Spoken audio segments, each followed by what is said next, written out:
conditions qui lui permettent le soir de pouvoir rentrer chez lui et d'être fier de ce qu'il a exécuté. La question du contenu local, ce n'est pas parce qu'on est une entreprise sénégalaise qu'on peut s'exenter de respect du contenu local. Vous êtes tous assujettis à ces préoccupations-là. La question de la préservation de l'environnement, nous sommes tous assujettis à ces obligations-là, on devra les respecter. J'aurais bien aimé, au regard des informations entendues, dire que Sorek Mines est une entreprise modèle. Mais vous entendez l'inspection du travail, le régional des mines, l'ITIE, l'environnement, tous ont des contentieux ouverts sur un manque de respect notoire par rapport à l'autorité qui est investie du mandat de l'État dans le secteur d'activité. Pas de réponse, pas de respect des obligations. Ça, je dis tout de suite, nous le déplorons absolument et nous marquons ça comme un point d'attention sur lequel les lignes doivent bouger. Et je précise, on ne va pas durer, parce qu'après ce qu'on dira, les conclusions qu'on en fera, on les fera ailleurs. Mais prenez les dispositions utiles pour être en conformité avec les prescriptions de la loi sur toute la chaîne de vos obligations environnementales, en droit social, sur le contenu local et sur le respect des obligations auxquelles vous êtes assujettis, sur la transmission des informations utiles. Et nous avons transmis une mise en demeure pour des informations que nous avons demandées. Ces mises en demeure-là, elles vont être complétées par toutes les requêtes présentes et confirmées sur lesquelles vous devez répondre. Je précise bien, quand vous recevrez les correspondances, vous devez répondre sous quinzaine et nous donner les informations. Comment se fait-il que les tests techniques, que vous ne puissiez pas donner au régional des mines pour appréciation?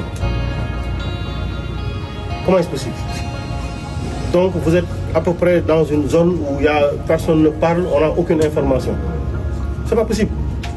Et ça, je ne le dis pas à l'endroit de Sorek Mines, je le dis à l'endroit de toutes les entreprises minières qui devront aujourd'hui et maintenant se mettre aux normes et respecter toutes leurs obligations.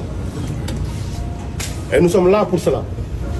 Je précise bien, le ministre de la Santé, le ministre du Travail, le ministre de l'Éducation, le ministre des Forces armées, le ministre du Travail, le ministre de l'Environnement, tous sont intéressés à ce qui est en train de se faire. Et nous ferons un suivi collectif de toutes les obligations, mais de toutes les entreprises minières. Pour le moment, on va s'arrêter à ça. On va s'arrêter à ça, mais sachez-le, vous avez un rappel à l'ordre. Vous avez un rappel à l'ordre. Et croyez-nous, Monsieur le Président de la République, comme Monsieur le Premier ministre, sont tout à fait déterminés à ce que les prescriptions de la loi soient respectées. Et s'il fallait prendre des mesures définitives, on les prendra. Parce que les mines, l'or, tout le monde en a besoin. Je pense que on peut, pour le moment, nous en arrêter à ça. Et après, de manière très administrative, faire le suivi du reste et voir quelle rectification ils sont faits. Beaucoup, Monsieur le ministre. J'ai pris les noms des employés qui sont prononcés ici.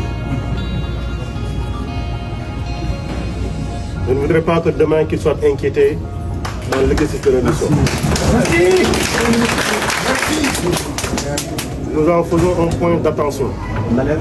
Nous en faisons un point d'attention. Et d'ailleurs, jusqu'à la présence des délégués, Monsieur le ministre, il faudra continuer à leur parler à eux-mêmes pour continuer d'être nos interlocuteurs ici. En attendant, merci beaucoup.